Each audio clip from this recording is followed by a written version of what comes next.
We're back talking with Jane Lieberman of the UCF Department of Communication Sciences and Disorders. Thanks so much again for joining us, Jane. Give us a little bit of an idea of what kinds of things you can do for people.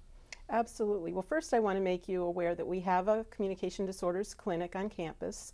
It's located in the Research Park, and one of our specialty areas is working with children and adults who have severe reading and writing disabilities. Dr. Sally Ann Geis is our major person in charge of that area. We do comprehensive evaluations, children or adults, and in those evaluations we're trying to figure out what's going on with the individuals, and then from there we do treatment planning. Some of the people who we see stay on to work with us. Others go back to their schools or back to a private practitioner either in the greater Orlando area, or some come from afar. In our clinic we are doing treatment, and we use a variety of methods depending upon what the problem is.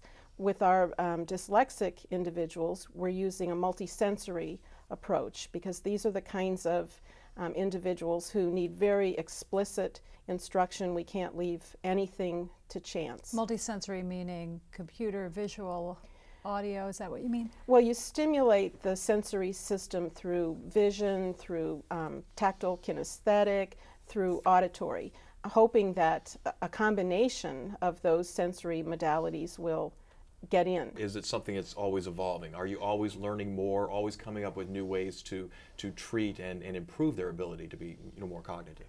Well, I would say that in any profession it's always evolving, but the National Reading Panel has come out with recommendations for a balanced approach to reading.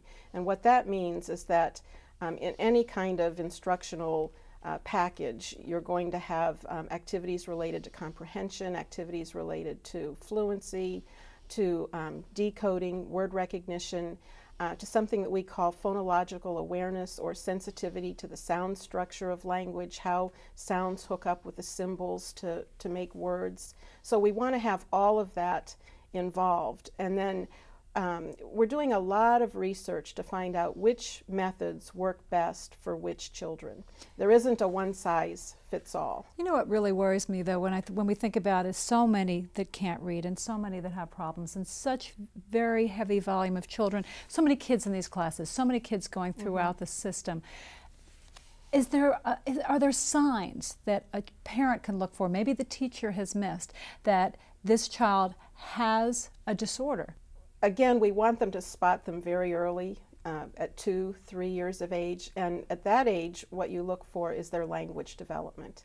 Are they speaking in sentences? Is their vocabulary developing? Do they like to tell stories? Do they like rhymes and jingles? When they get into preschool and kindergarten, you want to see how they interact with books. Do they know that a book has a cover and a back, a top and a bottom? It has pages in it. When they look at the book, do they know that print goes from left to right, from top to bottom? Do they see that there are words on a page that are divided up by spaces? The earlier the better, absolutely. We want to get these kids at 2, 3 years of age, because what we can do then is get them ready for first grade. We can prevent, as I said earlier, 95% of reading disabilities. You're saying 2 and 3 years of age. I mean, that's not usually considered a big reading age. You can really evaluate at that point whether or not a child is looking at the world the same way they should be looking at it. Because we're looking at the precursors to reading. Reading is built on a strong spoken language foundation. And so children who struggle with spoken language are likely to have reading problems. And the kinds of things that we do with them are so enjoyable and so engaging that if perchance we identify a child at risk who ends up okay, we're not going to do anything that's going to be invasive or unsatisfying. For somebody, an older child, teenager, even adult, that is really working hard and just can't grasp it, is there a way that they can get to you or say, take a look at me, I want to know, or take a look at my child, I want to know what we can do if there's a problem here that can be treated? Oh, absolutely. They just need to call the UCF Communication Disorders Clinic and make an appointment, because we can help them.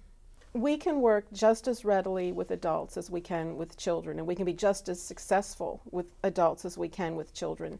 But as you mentioned, it does take longer, and that's why we want to get in there early. I think what distresses me the most is that we have had the knowledge about how to help these children and adults for some 25 years, but it hasn't been translated into our university teacher education programs. And so if we encounter adolescents or adults who are struggling, more than likely they haven't received the particular kind of instruction that they need in order to be successful. Perhaps with this reading. designation by NIH as a #1 health problem will speed the process along and bring more recognition to it. Oh, it has already brought a lot of recognition to it. Great. Thank you so much, Jane Lieberman, for joining us today. Thank you. Thank you.